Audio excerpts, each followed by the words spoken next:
دوستو اسکرین پر نظر آنے والا یہ شہر ایک ایسا شہر ہے کہ جس کو بیت المقدس یا پھر یہ کہیے کہ یروشلم کے نام سے جانا جاتا ہے۔ اس شہر کی گنتی ہماری دنیا کے سب سے پرانے شہروں کے ساتھ بھی کی جاتی ہے۔ اس شہر کے بارے میں اگر یہ دعویٰ کیا جائے کہ ہماری دنیا کے پورے اتہاس میں ابھی تک سب سے زیادہ انسانوں کی جانیں اسی شہر کے لیے گئی ہیں تو یہ دعویٰ کرنا بالکل غلط نہیں ہوگا، کیونکہ یہ بات کرسٹل کلیئر ہے کہ جتنی زیادہ جنگیں اس شہر کو حاصل کرنے کے لیے لڑی گئی ہیں، شاید ہی اتہاس میں اتنی زیادہ جنگیں کسی اور شہر کے لیے لڑی گئی ہوں۔ دوستو اس شہر کے بارے میں یہ بھی کہا جاتا ہے کہ اس شہر کا ذرہ ذرہ پوتر یعنی مقدس ہے۔ آپ کو بتاتے چلیں کہ یہ دنیا کا اکلوتا ایسا شہر ہے کہ جس کو تینوں ہی ابراہیمی دھرموں میں یعنی یہودیوں اور عیسائیوں کے ساتھ ساتھ مسلمانوں میں بھی حد سے زیادہ پوتر یعنی مقدس مانا جاتا ہے۔ بات کریں اگر یہودی دھرم کی تو یہودی دھرم کے مطابق ہماری دنیا کی شروعات اسی شہر سے ہوئی تھی۔ ساتھ ہی ساتھ حضرت ابراہیم علیہ السلام نے اپنے بیٹے کی قربانی کی تیاری بھی اسی شہر سے شروع کی تھی۔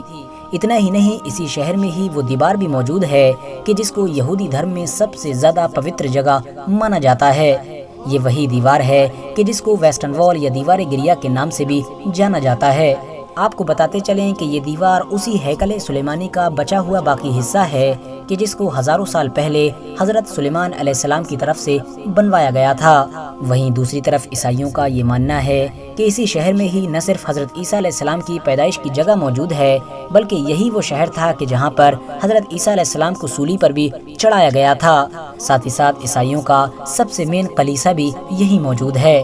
بات کریں اگر مسلمانوں کی تو اس شہر میں الاقصی نام کی وہ مسجد موجود ہے کہ جس کو اسلام دھرم میں تیسری سب سے پوتر جگہ مانا جاتا ہے۔ یعنی مکہ مدینہ کے بعد مسلمان اگر سب سے زیادہ اہمیت کسی جگہ کو دیتے ہیں تو وہ یہی جگہ ہے۔ اس کے علاوہ مسلمانوں کے لیے یہ شہر قبلہ اول بھی ہے، کیونکہ ظاہر ہے کعبے سے پہلے مسلمان اسی شہر کی طرف منہ کر کے نماز ادا کیا کرتے تھے۔ مسلمانوں کے مطابق جب آخری پیغمبر یعنی حضرت محمد صلی اللہ تعالی علیہ وسلم نے معراج کا سفر کیا تھا تو یہی وہ شہر تھا کہ جس کی مسجد یعنی الاقصی کے اندر پیغمبر حضرت محمد صلی اللہ تعالی علیہ وسلم نے سبھی نبیوں کی امامت کی تھی۔ آپ کو بتاتے چلیں کہ اس کے علاوہ بھی حضرت سلیمان علیہ السلام اور حضرت داؤد علیہ السلام جیسے بہت سارے بڑے بڑے نبیوں اور بزرگوں کی قبریں بھی یہاں پر موجود ہیں، جو اس شہر کی اہمیت کو اور بھی زیادہ بڑھاتی ہیں۔ شاید یہی وجہ تھی کہ اتہاس میں اس شہر کو حاصل کرنے کے لیے مسلمان اور عیسائیوں کے بیچ ایک کے بعد ایک جنگیں